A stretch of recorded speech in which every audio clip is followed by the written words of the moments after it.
Hi, welcome to the Pink Moon Tarot. I'm Nikki, the Pink Moon Tarotist, and I'm here to do a general reading for the month of March 2022 for the Sun, Moon, Rising and Venus sign of Gemini. And today I will be using the Wild Unknown Tarot by Kim Krantz. If that goes into focus, there we go. I'm trying to use different tarot decks when I do my readings because I realize I'm always using this fella here, the Light Seers, and I'm trying to shake it up a little bit, you know. And this is a beautiful deck. You can see the cards are mainly black and white. They have pops of color on them. It's an absolutely gorgeous deck.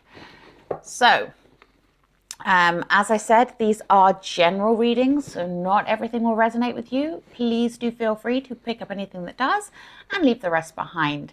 And if you know your moon, your rising or your Venus sign, then you can always check those out. They'll all be linked in the description box below, as will all the ways that you can contact me if you wish to have a private reading or to work on a deeper level with me.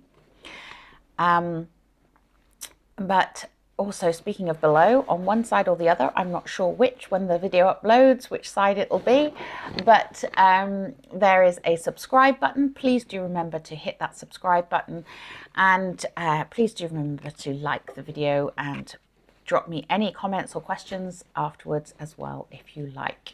Your support is truly appreciated. It helps the algorithms, helps me to grow. So the more you interact with me, the better. So thank you very much for all of you that do that. But without further ado, let's get on with your reading.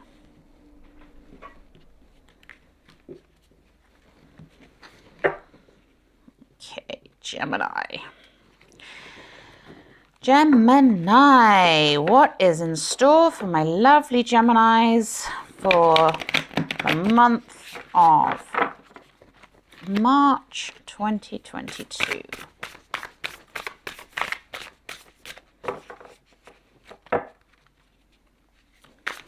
These cards are so lovely to shuffle. I'd forgotten how beautiful they shuffle.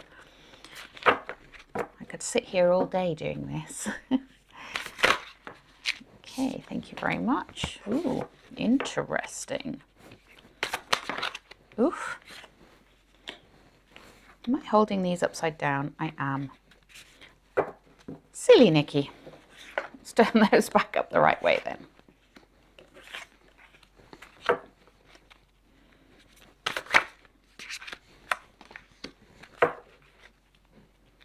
Interesting.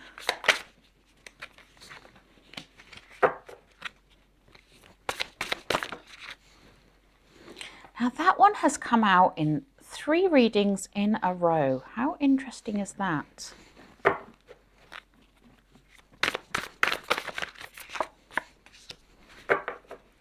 Ooh, hello old friend.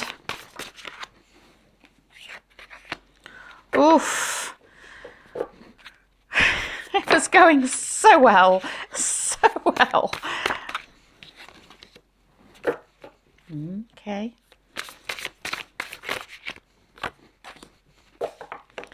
Okay, wow, this interesting reading. I have to say, very interesting reading. Now then, we are starting off with the Father of Cups, or the King of Cups, as he would be in other tarot decks, as your overall energy for the month. Now, the Father of Cups, he's water energy. Obviously, you know, you have the swan here, you have the cup here. Water energy is all about your emotions, your feelings, what's going on inside of you, what's making you feel the way you feel. And the Father of Cups, he is loving, yes. He is caring, he's considerate.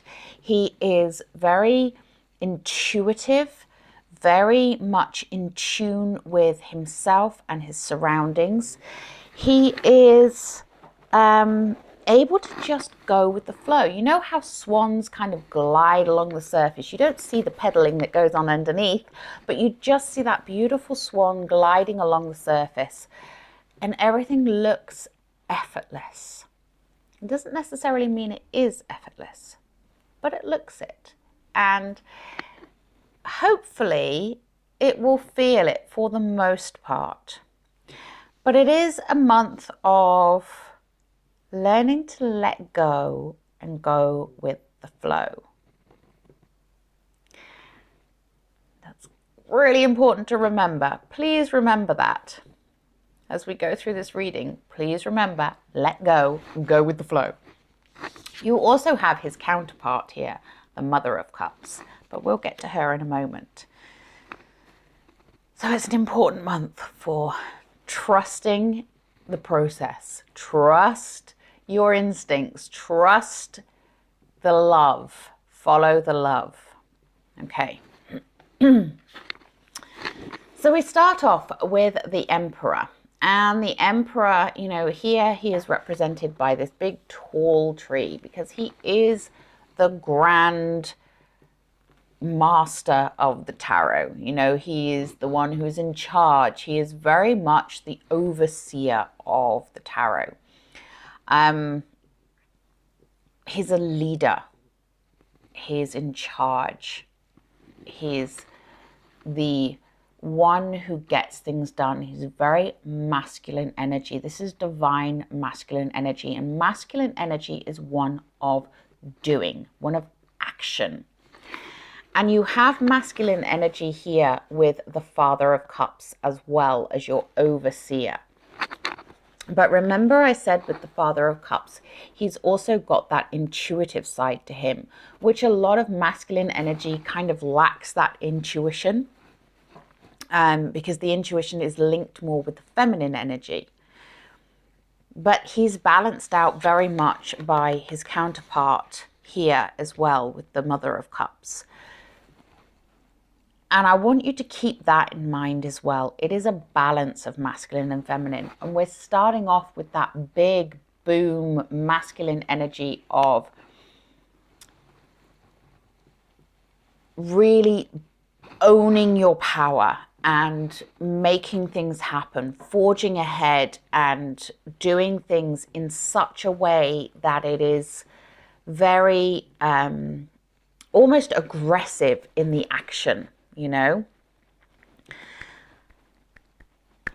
there's a need to balance that. There really is a need to balance that. And you will see that as the reading goes on. So just bear that in mind with that first card coming out. At the moment, you may be feeling very much in your masculine power, in your masculine energy. But there's always a yin to a yang in order to achieve balance, that is. We then have the Five of Swords, and fives are never nice energy. They're just, none of the fives have a good energy about them. And sword energy is one of the most difficult energies in the deck as well, because swords, you know, they carry a lot of overtones because it's the energy of knowledge and wisdom and power. It's also the energy of gossip and you know, things that are a little bit more aggressive. Again, there's a lot of aggression in this first part of the reading here. And the Five of Swords is that competition. You know, it's that competitiveness that the Emperor has. He has to rise to the top. He has to be in charge. He has to be the leader. He has to be listened to. And what I like about this, as you can see, there's a worm that has been cut in half by the swords.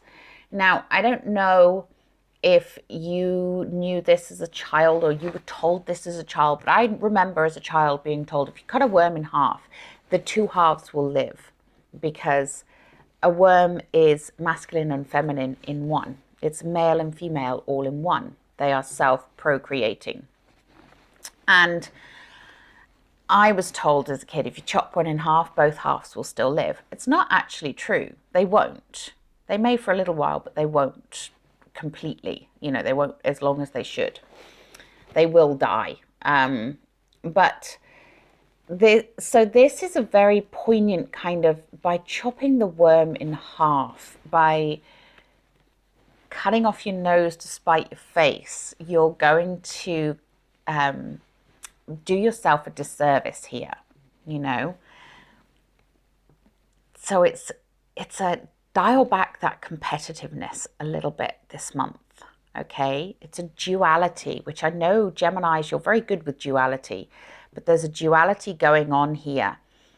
And at the moment, it's all in the masculine. It's all in that aggressive side, not anything that is in the softer feminine side. That comes in later. But it's important to temper that, is what I'm saying. We then have the Lovers. Now, the Lovers is about two energies joining together, two people coming together. It's about choosing with love. And it's interesting because we've got the Lovers here, and then we have Temperance, which is represented by a stork. And I think that's very interesting that, you know, you've got the Lovers and then the stork, which kind of shows the progression of love, marriage, and birth. But obviously, Temperance doesn't actually mean birth. The Empress does, and he is underneath the Emperor, so maybe for some of you, that could be a possibility. But the Lovers is more, it used to be called the Choice, and it's more about that choice of choosing with love. Remember I said in the beginning, it's all that masculine energy, that I'm going to get this done, I'm going to do this, I'm going to act on that, I'm going to compete with this person, I'm going to prove myself. It's like aggression, aggression, aggression all the way. And the Lovers is there saying, choose with love, just dial it back, just choose with love. And Temperance is all about balance, all about bringing in the energy of masculine and feminine coming together, which is why I think it's represented here by a stork, because obviously the ultimate result of masculine and feminine coming together in perfect union is a child. So Temperance is about getting that balance, striking that balance. Okay, so you may come into March a bit, but then it's like, okay, now choose with love, choose to just get that balance back, balance out those energies. And then we have the Mother of Pentacles in the center of the reading, showing the importance of the feminine, the importance of the nurturing, the caring, the loving side of you.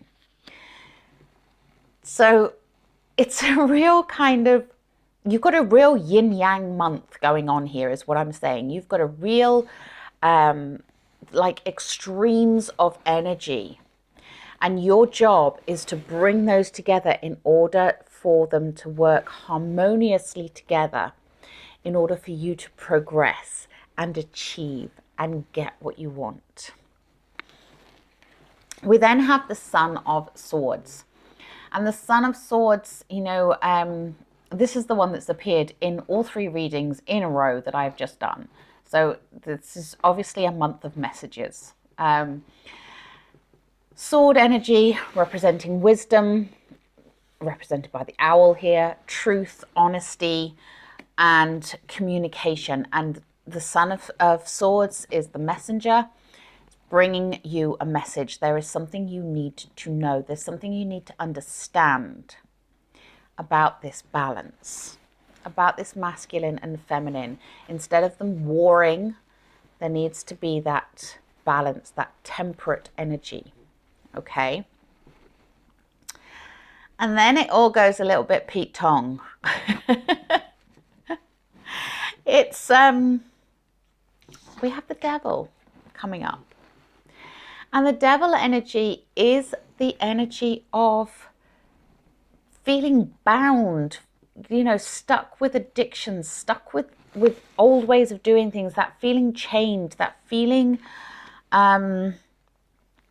like you are repeating patterns. It's like addictive behaviors. So look out for those addictive behaviors. Look out for those things that you are binding yourself with. Okay? Remember, balance. Balance is key. Because then we have the Tower in the reverse. Now, the Tower represents a sudden and unexpected change of some description. When it's in the upright, it can feel very uncomfortable, it can feel very difficult, but it's always necessary. And when it is in the reverse, it's not you going, ha ha, I've cheated fate, I'm not going to go through this change. No, it's still going to happen. That change is needed for you to release yourself from the binds of the devil himself.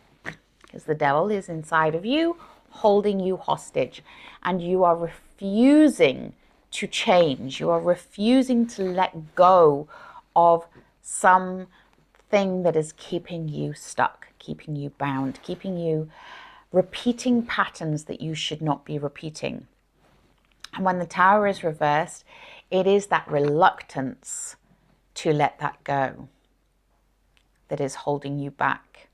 But that change will happen. It will come, whether you want it to or not. You can resist and you can push against change all you want, but there are very few things in life you can be sure of. One of them is change. Whatever happens, things will always change. Nothing ever stays the same. So then we come back to the Mother of Cups and our overall energy of the Father of Cups. Go with the flow. Allow that change to happen. Allow the masculine and the feminine to find their sense of balance. Allow that intuitive way through any difficult periods.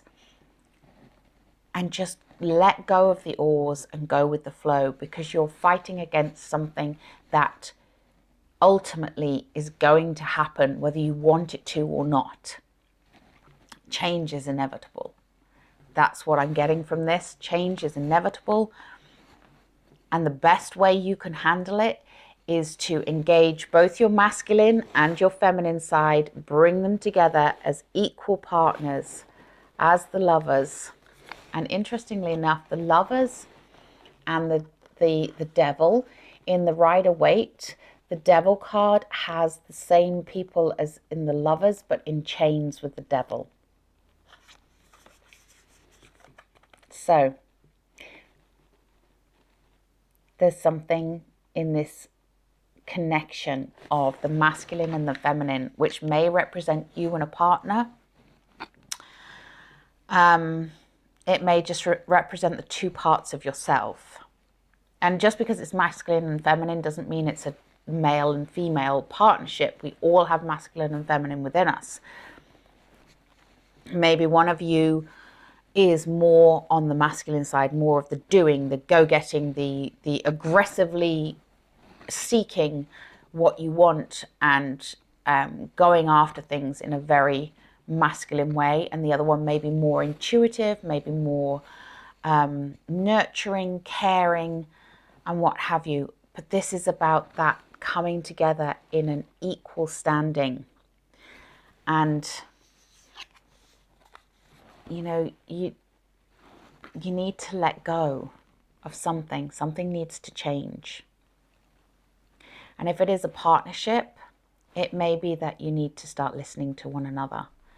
And some of you, it may be a case of you've gone as far as you can with this relationship and it's time to separate. Some of you, it may be that you're just hitting a bump in the road and you need to talk and you need to come together as equals and listen to one another.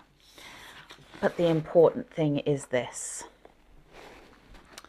let go and go with the flow a little bit more. Trust your intuition. Let your intuition guide you. Let your heart guide you, and balance that masculine and feminine energy.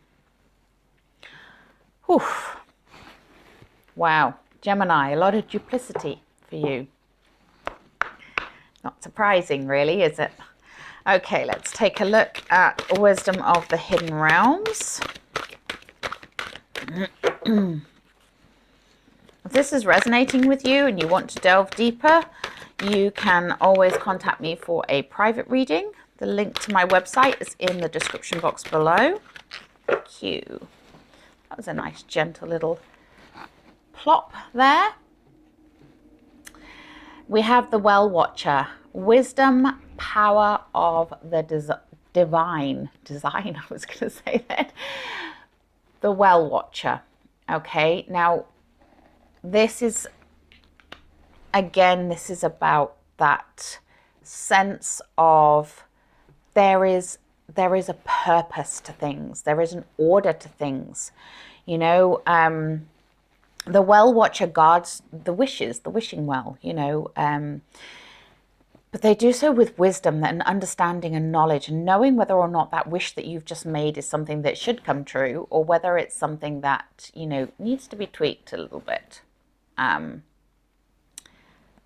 So yeah, it's the wisdom, it's the power here of divine timing and the power of balance. That's really important. Let's take a magical mermaids and dolphins.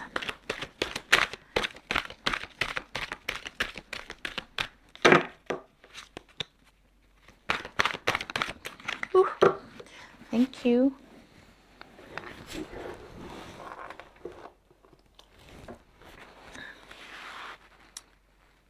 And we have the card of friendship.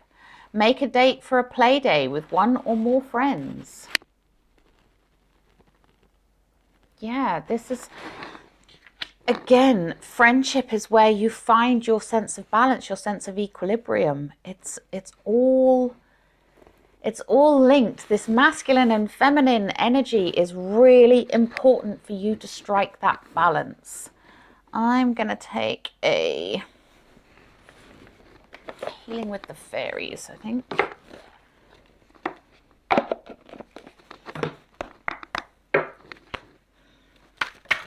Oh, straight away. Wowzers.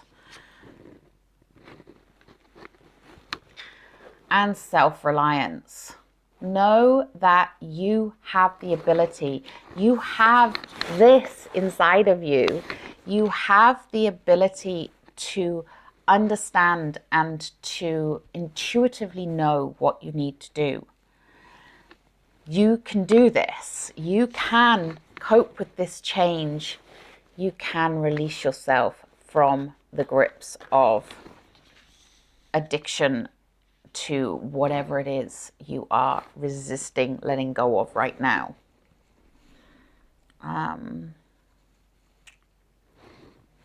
Actually, yeah, I'm going to take a map, enchanted map card, because maps show direction, and I get the sense that we need a little bit of direction here.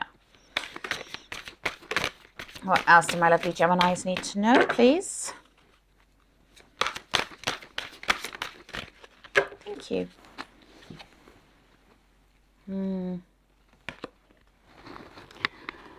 We have sad embrace.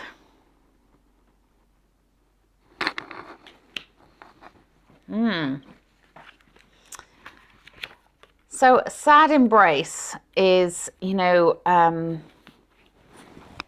it is that sense of loss, that sense of feeling sad. And sometimes we kind of don't want to let that go. And that might be what that Devil card is all about.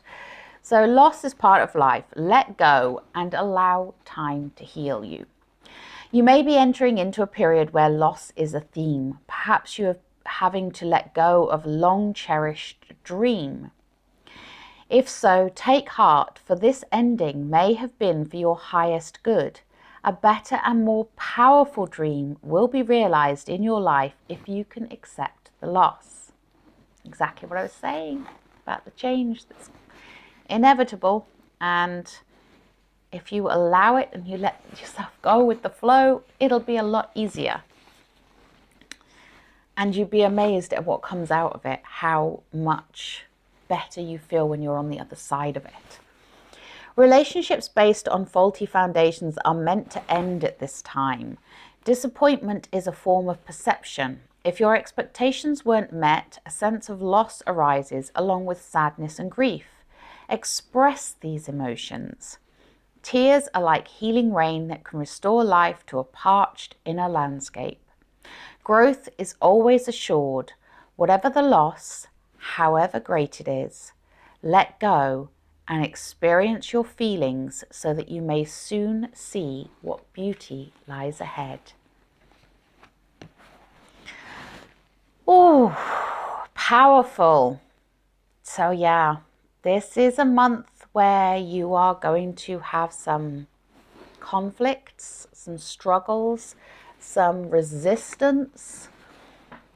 But if you can let go and allow yourself to move on and allow yourself to be heart-led and intuitively led through the bumps in the road, then know that you'll come out the other side with more than you expect, shall we say. There is a brighter ending to this, but it looks like it might be a bit of a trial of a month. So hold on to your hats, my lovely Geminis, and you will be okay. You know, it's just a bump in the road. And we all experience bumps in the roads, but honor your feelings. Be true to yourself. Let yourself feel the emotions that you need to feel. You don't have to be the stoic, like, you know, the sort of masculine energy of, no, everything is fine. I can do this. I can be very strong and I can get through. I can push my way through. Remember the equal energy of the masculine and the feminine. And I do get the sense that for a lot of you, this is going to be something to do with a relationship, because there is so much of the masculine and feminine, because we have the lovers there, we have the mother and the father of cups. I just get the sense that for some of you, this is relationship issues. And, you know, obviously don't just go and end a marriage or end a relationship because it said so in a reading. You know, trust your instincts. Trust what feels right for you. Feel into it. Feel all your feelings. They are all valid and they all need exploring. Okay, until next time, please do remember to like, share and subscribe to the channel. And if you want to delve deeper, like I say, you can contact me for a private reading. But until next time, good luck. I hope that this month brings you the ray of hope and sunshine that you all deserve. Namaste.